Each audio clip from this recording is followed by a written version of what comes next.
And here we are for the bonus wrap-up episode of You're All Doomed, the podcast that has been talking about Friday the 13th, A New Beginning, 13 minutes at a time. I'm Greg. And I am Brian.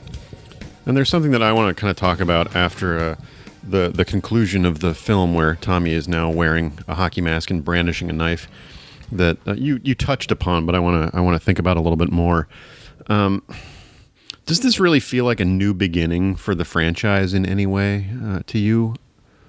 Well, no, because it's sending mixed messages, because the first new beginning is Roy, and then they dispose of Roy and then introduce Tommy. So it's actually two new theories of where the direction could be going. So it's not a new beginning. It's just they don't know what they're doing. Right. Yet. One of which was like a repetition of the new beginning introduced by the end of the final chapter.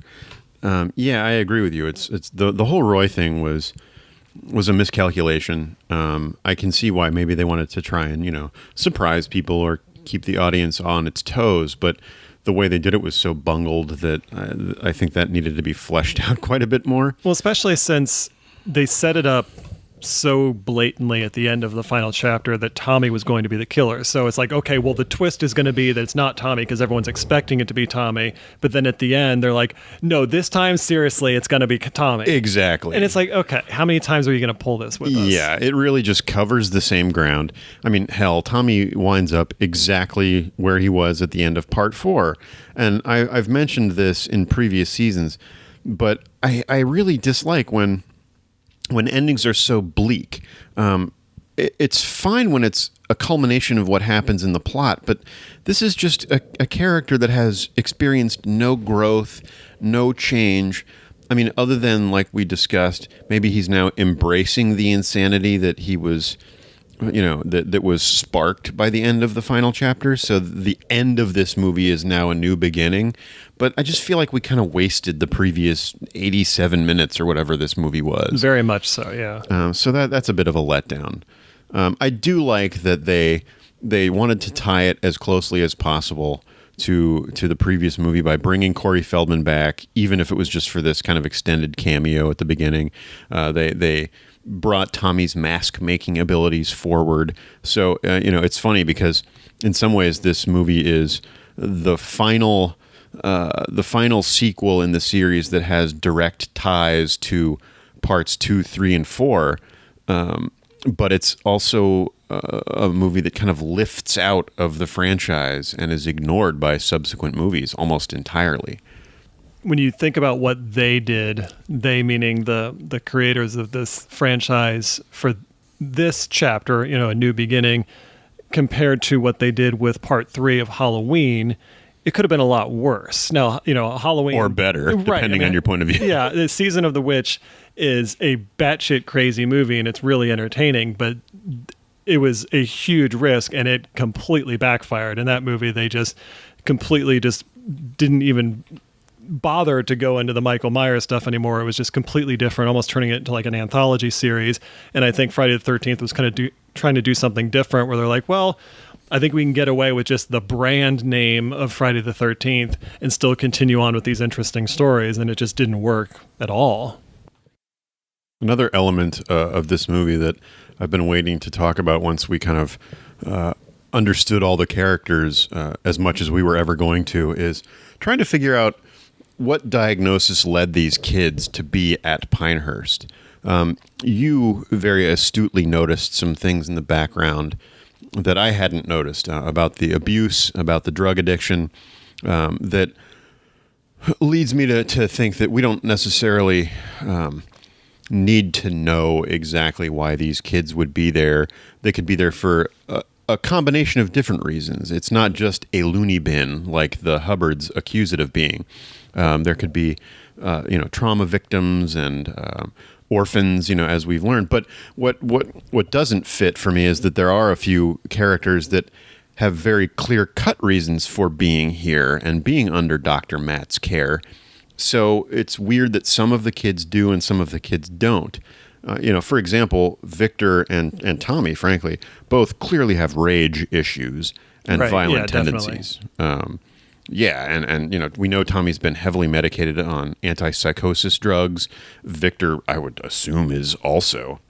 Yet they still let him wield an axe. Yeah, and drive a bulldozer at one point. He's the freedom that Matt was talking about early in the movie. Perhaps they were a little too lax with this rule. Yeah. But then you have a character like Joey, who we learn is an orphan and has been at Pinehurst for a long time, but that's not the only reason he's there. He seems to have a learning disability of some kind, or at least cognitive difficulties. But you also get the sense that maybe he's there for an eating problem, because he's got, chocolate bars stashed in his sweatshirt, and he's covered with chocolate all the time, for the brief scene that we see him in. So that's a little bit cartoonish and strange. Tina and Eddie appear to be there because of rampant nymphomania. Yeah, they seem to be the most normal of the people there, in terms of they don't really seem to have any other obvious quirks that would lead them to this facility. Yeah, I mean, Eddie demonstrates some low-level hostility towards plants. When they're in the woods, he Right. pulls up a dead branch and then starts whacking shrubbery for no reason. The only thing with the two of them that I can think of is that they may be suffering from depression. Because I know that some antidepressant drugs, when not properly managed or dosed correctly, can result in hypersexuality. And what are the names of these drugs? Yeah, exactly. Just purely for research purposes. Purely for research, yeah. So that could be why they're there. They might have attempted suicide at some point or something, or just generally been struggling with depression, and so this medication has resulted in them just wanting to bone all the time. Violet, she's there because she's a punk, or an alt kid. It reminds me, there's this famous after-school special called "The Day My Kid Went Punk," starring Jay Underwood, and they made it seem like it was this horrible affliction that this otherwise preppy kid from the suburbs of Middle America decided to go punk, and he's got spiked mohawk. Oh my dear God, no! Right, and it's just this horrifying thing. So yeah, it's quite possible that Violet was sent there because she's a punk. Was she brainwashed by a cult, and this is her deprogramming stay at Pinehurst? Or she could be there for abuse, she could be there for drug addiction of some kind, but there's no evidence of that at all. She's just different. Yeah, I might be reading into it a little bit too much, but abuse kind of makes sense because of how much of a loner she is. She tends to spend a lot of time in her room listening to music and dancing by herself, and you don't really see her interacting with other people. She's doing laundry with Tina at one point, but for the most part, she's by herself and doesn't have conversations with people. So maybe she's withdrawn for a reason. There's something that maybe happened to her in her past that just causes her to kind of retract. That could very well be. That's an interesting perspective. Jake, it seems like he's just there because he stutters. That perhaps has resulted in him having difficulty bonding with other people, making friends. Why that would result in him needing to be under Dr. Matt's care, I'm not sure, unless some depression is involved, or maybe abuse. He could be a vulnerable child who would be preyed upon by untoward adults. But I don't really want to foster any more child abuse in this movie than already unfortunately exists in and around it. So yeah, it just seems like Jake might just be there because he stutters. And then Robin, I think, is just there because she's a redhead. And if you ask me, every redhead should be institutionalized. No. They say gingers have no soul, but being married to one, I can say that's absolutely not true. At one point, I did wonder if perhaps Robin was like a sociopath of some kind, given how unaffected and uninterested she was in the interaction with Jake on the sofa, and her cold-hearted response to him. That seemed to belie some lack of human empathy that could cause her to be there. Although then up in her room later on, she expresses remorse for her actions. And so, But she also seems pretty enamored by the movie that they're watching, which looks like it's some sort of romantic movie, and she's really engrossed in it. So she does have some emotion. exactly. But yeah, she's detached in some way. So I can't figure out what she's there for. It's some backstory that we're not aware of. Ultimately, it seems to me like all of them, with the exception of Violet, seem to have impulse control problems. Victor obviously can't restrain himself when he gets too angry. Joey can't control his eating impulses or his social awkwardness. Well, maybe, sorry to interrupt, but maybe Victor's problem was also an eating impulse, and then when he was tempted by the chocolate bar, he was like, I can't take this anymore. Excellent point. That could very well be the case. Joey could also have this impulse to just babble on incessantly at people. Eddie and Tina obviously have difficulty with sexual impulse control. Jake has difficulty with speaking. His impulses overwhelm his speech ability, and he can't get the words out fast enough. And Robin obviously can't control her impulse to laugh in Jake's face when he confesses his feelings for her. We also touched on the setting a little bit and how it's patently ridiculous that Tommy was brought to Pinehurst when it's so close in proximity to the trauma that he experienced 5 years ago. But I wanted to talk about the setting itself, and it's very similar to the setting of Part 3 with Higgins Haven and Part 4 with the Jarvis house and the party house next door. Did Pinehurst work for you? Did you find this locale to be effective in a horror movie? Not really. And a big reason for that is because they never really make it clear where we are. All these movies are trying to do recently is change the setting, getting out of the camp, but they still are trying to figure out a way to weave it back to Camp Crystal Lake and make it seem like you're still pretty close to it. Mm-hmm. And it's like either completely leave it and go somewhere crazy, like, I don't know, like New York City or something, if you were going to do that. But either take a big step or just admit that you're still in the location, because they make it so vague that you think it might be close to Camp Crystal Lake, but you're not exactly sure. And so it's like, just make it clear so we know why these things are still connected and why there's a possibility that it could be Jason again and things like that. But from an overall setting, no, they don't really do a whole lot with it. They run in and out of a building pretty often. There's a barn, but we'd already seen a barn before, and it doesn't look that much different. Again, the only part about the barn that I liked was the spikes at the bottom that resulted in the quote unquote Jason being killed. Fine, but yeah, to that point, they're trying to have their cake and eat it too. They don't want to fully embrace the fact that it's the same place as the camp, so they make it a little bit different, but not different enough to matter. And yet it's so familiar that they don't do anything interesting with the location, so it's just very repetitive and samey. It's fine, it just doesn't stand out at me for any reason. I almost feel like the trailer park would have been a pretty cool place to spend more time. Agreed. Because you've got a lot of very small trailers scattered in a larger area, and so there's more places to hide.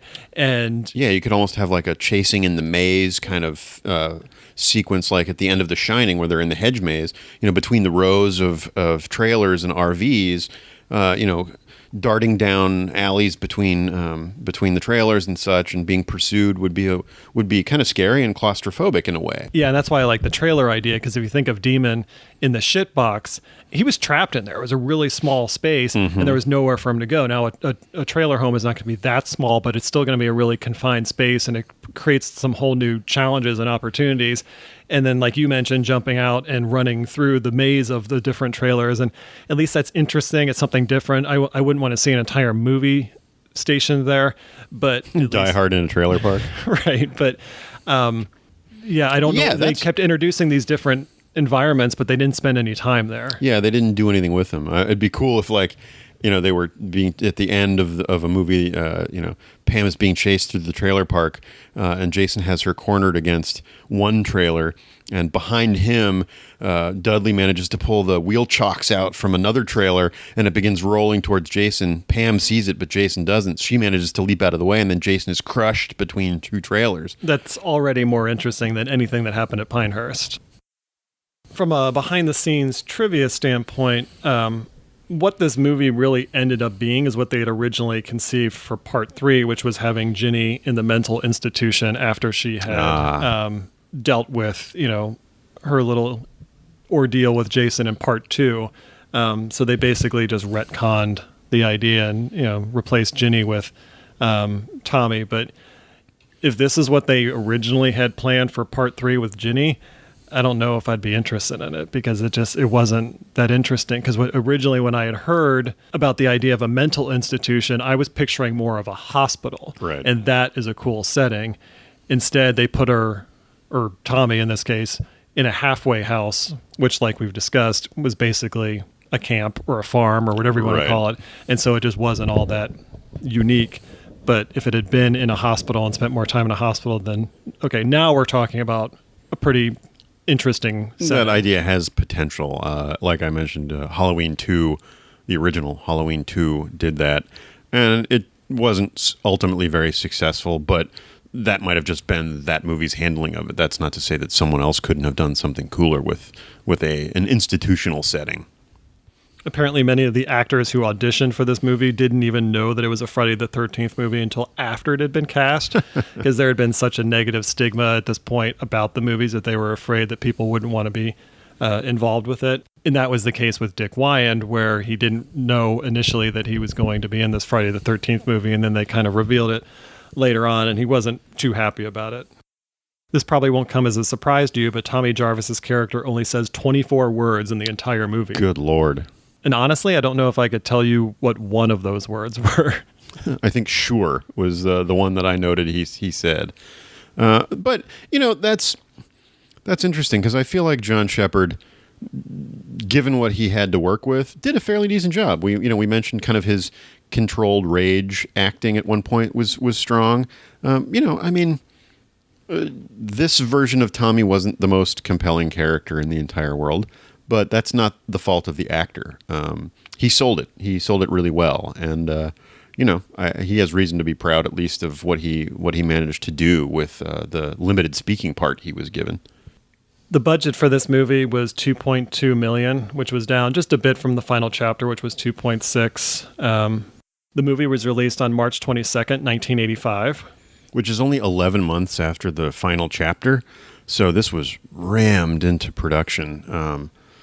And that kind of shows, to be honest, at least with the not thinking things through entirely. It also happened to be released on the same day as a He-Man and She-Ra animated movie that I didn't even know exists. It's called The Secret of the Sword, and apparently it was the first 5 or 6 episodes of the syndicated She-Ra cartoon episodes edited together to kind of introduce that character to the He-Man mythos. Okay, I didn't know that was a thing. Sounds fascinating. It didn't do too hot at the box office. It made $8 million its opening weekend, which was the second lowest of all the movies so far. And it only ended up grossing $21.9 million, which barely beat out the lowest number, which was part 2. The previous final chapter made $32.9 million. So there was a huge drop off. And I'm sure a lot of that was word of mouth of, people going to it opening weekend and saying, oh, by the way, it's not Jason, and you're not even going to know who the killer is, so don't even bother. Yeah, interestingly, because of the performance of subsequent movies, this one wound up smack dab in the middle of the pack performance-wise, at least unadjusted for inflation. 1985 was another pretty good year for movies. Gymkata, most importantly, which, if you've never seen this, is a magnificent gymnastics martial art flick that I highly recommend. It's spectacular. Rambo: First Blood Part 2, which really launched that character into the cultural zeitgeist. Apparently, President Ronald Reagan was a big fan of that movie. I actually prefer First Blood. Rambo's okay and entertaining in its own way, but the James Bond flick A View to a Kill came out in 1985, which has one of the best scenes in cinema history where the villain sneaks up on a girl in a blimp. Fletch came out in 1985.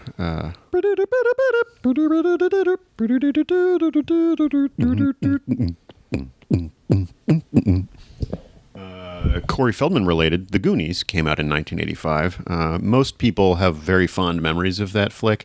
I kind of can't stand it, but that's just a personal opinion. What the hell is wrong with you? I just don't think it's very well made. And I love Richard Donner.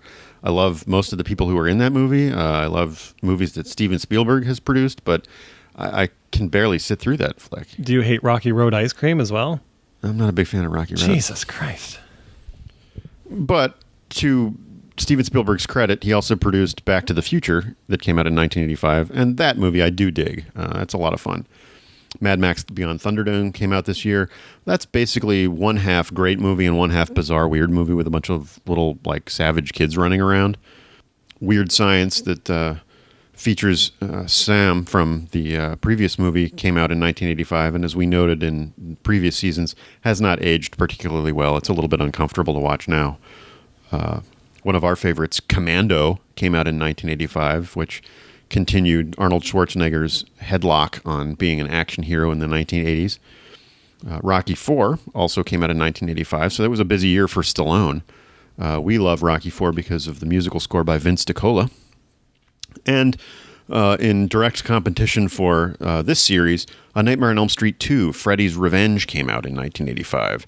And that's worth seeing. It's a terrible sequel, but it's worth seeing because of a very heavy homoerotic undertone that in the modern enlightened era, relatively, it's uncomfortable to see how demonized gay people can be in movies. But it was so on the surface that I can't believe it managed to get past parent groups or something. Yeah, it's a weird one. It's weird. By the end of the year, A New Beginning had capped out at number 41 in the 1985 box office, but it did beat out some notable films such as Porky's Revenge, which is part 3 of that franchise, Young Sherlock Holmes. Oh my gosh. Remo Williams' The Adventure Begins, and 2 underrated 80s flicks, Real Genius and Just One of the Guys. Sherilyn Fenn, who was considered for the role of Violet in A New Beginning, actually turned it down so she could do Just One of the Guys. Oh, for heaven's sakes. I would count Young Sherlock Holmes as one of the underrated movies of 1985. I would agree with that. The marketing for this movie kind of shows the lack of attention that it was subjected to, possibly because of the quick turnaround after the previous movie. The release poster is simply text on a gradient background that says, "If Jason still haunts you, you're not alone." It's a very thin font. It's condensed to the point where it's a little bit difficult to read, actually, and it's just very boring. It's not scary, and if you don't know who Jason is, you're not going to give a shit about this poster at all. The newspaper ad, however, showed the background was the hockey mask, and then it showed a shadowed figure of presumably Tommy wielding a machete that kind of carved into the text below the image, and was more effective. It was cooler, and I think they used that for some of the international release posters. But what we got here in the United States was awful. This laziness kind of carried over to the VHS cover that features a black background and a floating hockey mask with glowing red eyes, but it's not Jason's hockey mask. It doesn't look anything like Jason's hockey mask or even Roy's hockey mask. Yeah, the holes are square, which is completely different than Jason's hockey mask, and there are more of them. It looks more like a goalie mask than Jason's, which actually is a goalie mask. But it's bizarre because by this point, clearly, Jason's hockey mask has achieved cultural icon status. It was prominently used in the poster for Friday the 13th, The Final Chapter. I think at this point, Jason and the hockey mask were sort of society's shorthand for axe-wielding maniacs. So they knew that enough to feature a hockey mask on the video box, but not the real one. It's bizarre. Some other taglines I was able to dig up, one of which was "Terror is reborn." Another one was "A new beginning to the first step in terror." And then this one, which was "The mindless, murderous fury that was buried with Jason has been reborn, and suddenly terror has become child's play." Ooh. So I that's- liked where it was going at first, but they lost me with that last part. Yeah, and I think that's just another attempt by them to convince you or try to convince you that it's Tommy. You know, they mentioned child, and Tommy was a child in the last one you saw, and so they want to make you go into this thinking, or reminding you at least, that this is Tommy. But yeah, none of those are particularly interesting. This movie probably was kind of hard to sell because, you know, like I said, less than a year earlier, they had heavily marketed the final chapter. And yeah, this was probably a difficult one to really sell, especially because they were playing up a murder mystery angle.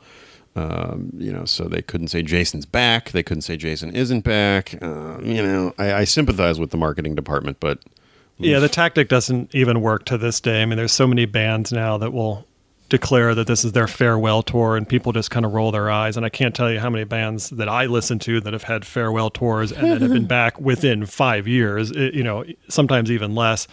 So yeah, you kind of back yourself into a corner when you declare that one of your movies is the final chapter, and then you come back. Like, you better have a pretty good argument for coming back, or at least a pretty good idea for coming back, and they just did not have that idea for this one. So. And the fact that they were so greedy to wait less than a year. If they had maybe waited 5 years, yeah, I could see that. you know, that could have worked, but you know, part 4 came out in April, and this came out the following March. That's not enough time. Watching it this time, Brian, did you like this movie? It's certainly entertaining. I remember reading when I was doing research for this about how the writer had a mandate that there had to be, I think there was 3 mandates. There had to be a lot of nudity. There had to be a death or, you know, a kill every 7 minutes, I think it was. Mm-hmm. And that Tommy had to turn into Jason. Now, the last one, they cheaped out on big time. But I think what makes this entertaining is that there are so many deaths, but my biggest problem with it, as we had discussed earlier, is that a lot of these characters are introduced and they are killed so quickly that they're basically like stormtroopers or battle droids from Star Wars, where they're just introduced to a scene purely to be taken care of and never seen again, and you don't care. You're just like, oh, there's hundreds of stormtroopers and they all get, you know, shot down by laser guns, and oh well, there's another one coming around the corner. And that's what a lot of these characters feel like. So I think I have a lot of complaints about this movie, but in terms of big picture, where the franchise is going, what I really don't like is this introduction of characters purely just to kill them off right away. Yeah, that's interesting. There's got to be, I like to have a little bit more backstory. Let me at least have enough time to determine whether or not I like them. In most cases, you can't form an opinion on these characters because they're not around long enough, but you do get someone like Demon who's around for 30 seconds and you're like, this guy's great, I want to see more of him. Nope, sorry, he's dead. Yeah, that was a shame. And you're right. I mean, that's a trend that we'll see worsen as this series goes, and with Demon there are exceptions, but for the most part that's not how they're playing it, and it's a shame. But to answer your question, I think the movie is fine. That's probably about as glowing praise as I'm willing to give it. I certainly, if someone asked me to recommend 5 Friday the 13th movies to watch out of the entire franchise, this would not be one of them, because it just doesn't make any sense, and I wouldn't feel like spending any time trying to justify it. But it's mindless, kind of stupid entertainment, and I only have issues with it because I'm such a fan of the greater franchise that it just doesn't fit into the big picture. Yeah, I'm sort of on that same page with you. You know, it's entertaining enough, and I had a good time watching it in this format where I would watch it in 13-minute chunks. And it certainly isn't the worst of the series by any stretch of the imagination, but it plays to the cheap seats quite a bit. It's goofier. There's more TNA. It's got some great kills, and there's plenty to like about it, but it's it's just kind of sleazy. It's just kind of dismissive of the audience. And it's not necessarily the movie's fault, but it's a representative of the era and the attitudes that were pervasive at the time. It's just kind of a nasty little movie. There's not much redeeming about it. And this sounds dangerously close to Roger Ebert's complaints about the previous movies. But this one, I think, has a more concrete undercurrent of misogyny. Even a character as likable as Demon kind of refers to smacking his girlfriend around. And that's, I have to assume, somewhat brought on by Danny Steinman's directorial background. Women are not particularly empowered in the pornographic industry, at least back then. And then there's the unfortunate real world undercurrent of child abuse that runs through this movie.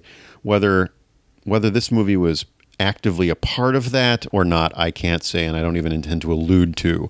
But there's enough of that swirling around that watching it with those lenses on this time, I just feel a little bit skeevy watching this one. It's entertaining enough, but yeah, like you, I would not necessarily recommend it as a great example of what this franchise can do. In Roger Ebert's review of this movie, he described it as teenagers going to a dead teenager movie are the equivalent of horses going to the glue factory. So as one of those horses... I got to give him credit for that. That's pretty funny. So... From one of those horses to the next, I want to thank everyone for joining us this season for The New Beginning. And we look forward to seeing you next time. And again, don't forget to check us out on all the social media channels, Instagram, Twitter, and Facebook. And we will be back soon. And until then, I have been Brian. And I've been Greg. And you're all doomed.